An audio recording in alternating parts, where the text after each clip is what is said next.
بسم اللہ الرحمن الرحیم۔ کیا چاند گرہن سورج گرہن سے انسان کو نقصان ہوتا ہے؟ حضرت ابو بکرہ رضی اللہ تعالی عنہ کہتے ہیں کہ رسول اللہ صلی اللہ علیہ وآلہ وسلم نے فرمایا، سورج اور چاند اللہ تعالیٰ کی نشانیوں میں سے دو نشانیاں ہیں، ان دونوں کو کسی کے مرنے اور کسی کے پیدا ہونے سے گرہن نہیں لگتا، بلکہ اللہ تعالیٰ ان کے ذریعہ اپنے بندوں کو ڈراتا ہے۔ حضرت عبد الرحمن بن سمرہ رضی اللہ تعالی عنہ کہتے ہیں کہ میں مدینہ میں تیر اندازی میں مشغول تھا، اتنے میں سورج کو گرہن لگ گیا۔ میں نے اپنے تیروں کو سمیٹا اور دل میں ارادہ کیا کہ رسول اللہ صلی اللہ علیہ وآلہ وسلم نے سورج گرہن کے موقع پر کیا نئی بات کی ہے، اسے چل کر ضرور دیکھوں گا۔ میں آپ کے پیچھے کی جانب سے آپ کے پاس آیا، آپ مسجد میں تھے، تسبیح و تکبیر اور دعا میں لگے رہے یہاں تک کہ سورج صاف ہو گیا۔ پھر آپ کھڑے ہوئے اور 2 رکعت نماز پڑھی اور 4 سجدے کیے۔ حضرت عبداللہ بن عمر رضی اللہ تعالی عنہما کہتے ہیں کہ رسول اللہ صلی اللہ علیہ وآلہ وسلم نے فرمایا، سورج اور چاند گرہن کسی کے مرنے اور کسی کے پیدا ہونے سے نہیں لگتا ہے، بلکہ یہ اللہ تعالیٰ کی نشانیوں میں سے 2 نشانیاں ہیں، تو جب تم انہیں دیکھو تو نماز پڑھو۔ حضرت ابو بکرہ رضی اللہ تعالی عنہ کہتے ہیں کہ رسول اللہ صلی اللہ علیہ وآلہ وسلم نے فرمایا، سورج اور چاند اللہ تعالیٰ کی نشانیوں میں سے 2 نشانیاں ہیں، ان دونوں کو نہ تو کسی کے مرنے سے گرہن لگتا ہے اور نہ کسی کے پیدا ہونے سے۔ جب تم ان دونوں کو گرہن لگا ہوا دیکھو تو نماز پڑھو یہاں تک کہ یہ صاف ہو جائیں۔ حضرت ابو بکرہ رضی اللہ تعالی عنہ کہتے ہیں کہ ہم لوگ نبی اکرم صلی اللہ علیہ وآلہ وسلم کے ساتھ بیٹھے ہوئے تھے کہ سورج کو گرہن لگ گیا تو آپ صلی اللہ علیہ وآلہ وسلم جلدی سے اٹھے اور 2 رکعت نماز پڑھی یہاں تک کہ وہ چھٹ گیا۔ حضرت ام المومنین عائشہ رضی اللہ تعالی عنہا کہتی ہیں کہ رسول اللہ صلی اللہ علیہ وآلہ وسلم کے زمانے میں سورج گرہن لگا تو آپ صلی اللہ علیہ وآلہ وسلم نے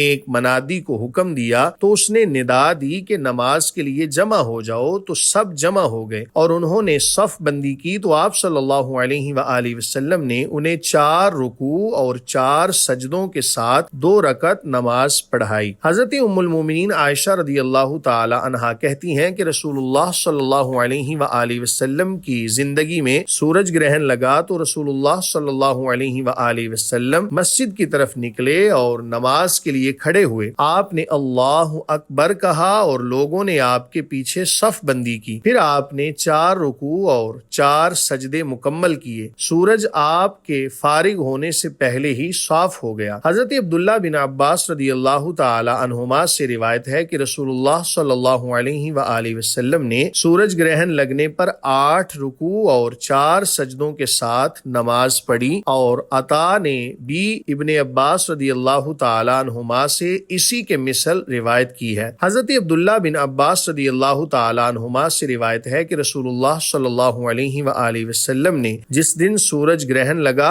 2 رکعت نماز پڑھی تو 4 رکوع اور 4 سجدے کیے۔ حضرت عبید بن عمیر رضی اللہ تعالی عنہ کہتے ہیں کہ مجھ سے اس شخص نے بیان کیا ہے جسے میں سچا سمجھتا ہوں، میرا گمان ہے کہ ان کی مراد ام المومنین عائشہ رضی اللہ تعالی عنہا تھیں۔ وہ کہتی ہیں کہ رسول اللہ صلی اللہ علیہ وآلہ وسلم کے زمانے میں سورج گرہن لگا تو آپ نے لوگوں کے ساتھ بڑی دیر تک نماز میں قیام کیا۔ آپ لوگوں کے ساتھ قیام کرتے، پھر رکوع کرتے، پھر قیام کرتے، پھر رکوع کرتے، پھر قیام کرتے، پھر رکوع کرتے۔ اس طرح آپ نے 2 رکعت پڑھی، ہر رکعت میں آپ نے 3 رکوع کیا، تیسرے رکوع سے اٹھنے کے بعد آپ نے سجدہ کیا، یہاں تک کہ اس دن آدمیوں پر غشی طاری ہو گئی تھی جس کی وجہ سے ان کے اوپر پانی کے ڈول انڈیلنے پڑ گئے تھے۔ آپ صلی اللہ علیہ وآلہ وسلم جب رکوع کرتے تو اللہ اکبر کہتے اور جب سر اٹھاتے تو سمیع اللہ لمن حمیدہ کہتے۔ آپ فارغ نہیں ہوئے جب تک کہ سورج صاف نہیں ہو گیا، پھر آپ کھڑے ہوئے اور آپ نے اللہ کی حمد و ثنا بیان کی اور فرمایا، سورج اور چاند کو نہ تو کسی کے مرنے سے گرہن لگتا ہے اور نہ ہی کسی کے پیدا ہونے سے، لیکن یہ دونوں اللہ تعالیٰ کی نشانیوں میں سے 2 نشانیاں ہیں جن کے ذریعہ وہ تمہیں ڈراتا ہے، تو جب ان میں گرہن لگے تو اللہ تعالیٰ کے ذکر کی طرف دوڑ پڑو اور ذکر الہی میں لگے رہو جب تک کہ وہ صاف نہ ہو جائیں۔ حضرت ام المومنین عائشہ رضی اللہ تعالی عنہا کہتی ہیں کہ رسول اللہ صلی اللہ علیہ وآلہ وسلم کی زندگی زندگی میں سورج گرہن لگا تو آپ نماز کے لیے کھڑے ہوئے اور تکبیر کہیں اور لوگوں نے آپ کے پیچھے صفیں باندھی. پھر رسول اللہ صلی اللہ علیہ وآلہ وسلم نے بڑی لمبی قرات کی، پھر اللہ اکبر کہا اور ایک لمبا رکوع کیا، پھر اپنا سر اٹھایا تو سمیع اللہ لمن حمیدہ ربنا لک الحمد کہا، پھر آپ کھڑے رہے اور ایک لمبی قرات کی مگر پہلی قرات سے کم، پھر تکبیر کہی اور ایک لمبا رکوع کیا مگر پہلے رکوع سے چھوٹا، پھر آپ نے سمیع اللہ لمن حمیدہ ربنا لک الحمد کہا، پھر سجدہ کیا، پھر دوسری رکعت میں بھی آپ نے اسی طرح کیا. اس طرح آپ نے 4 رکوع اور 4 سجدے پورے کیے. آپ کے نماز سے فارغ ہونے سے پہلے ہی سورج صاف ہو گیا. پھر آپ نے کھڑے ہو کر لوگوں کو خطاب کیا تو اللہ تعالیٰ کی ثنا بیان کی جو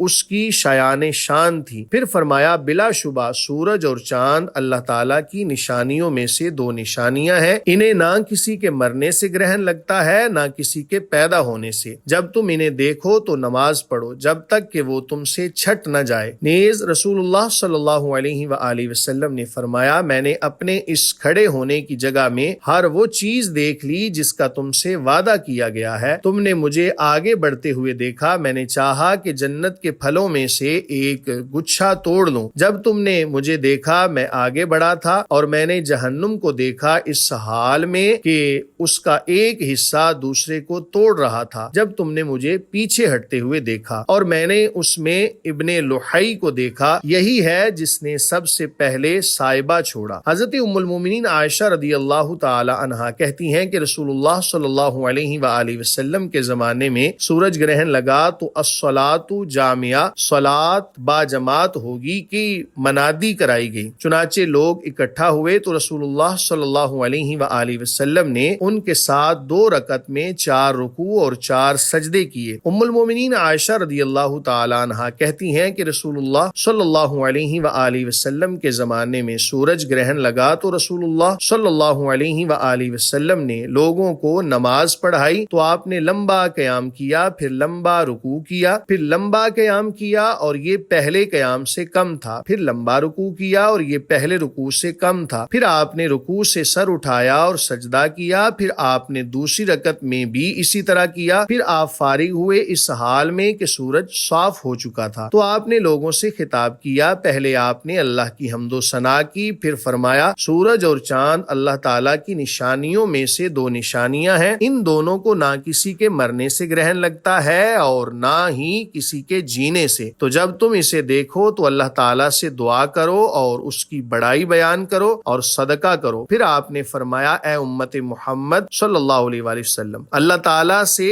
زیادہ کوئی اس بات پر غیرت کرنے والا نہیں کہ اس کا غلام یا لونڈی زنا کرے. اے امت محمد صلی اللہ علیہ وآلہ وسلم، قسم اللہ کی اگر تم وہ جانتے جو میں جانتا ہوں تو تم ہنستے کم اور روتے زیادہ. اللہ تعالیٰ ہمیں نبی کریم صلی اللہ علیہ وآلہ وسلم کی سنتوں پر عمل کرنے کی توفیق عطا فرمائے. آمین.